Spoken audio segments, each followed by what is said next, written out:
Una chiesa gremita, quella che oggi alle 15 ha ospitato i funerali di Suor Celsa Manzone, nota a tutti come Suor Giuseppina.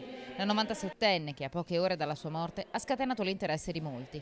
Oggetto di tanta attenzione la comparsa sul braccio sinistro del nome Maria. Una scritta in stile gotico, chiara e leggibile, che a detta di chi poche ore prima l'aveva seguita non c'era.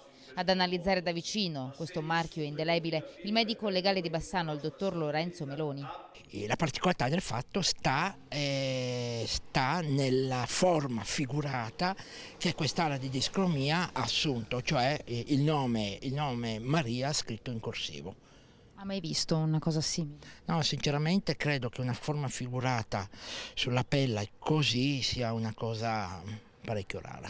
Pare che si possano escludere altre cause esterne. La consulenza dermatologica che è stata fatta pare non confermare l'ipotesi di un fatto di tipo traumatico esterno avvenuto in passato. Intanto già oggi si sono svolti i funerali. Tanti i bassanesi che si sono dati appuntamento per le esequie.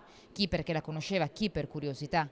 Suor Anna Celsa ci ha salutato nel giorno della Madonna di Fatima. Lei che... Soprattutto credenti, tutti qui oggi, per dare l'ultimo saluto a una religiosa destinata a non essere facilmente dimenticata. Per me veramente tanto credente sono, per me è di più miracolo, veramente sono felice tanto.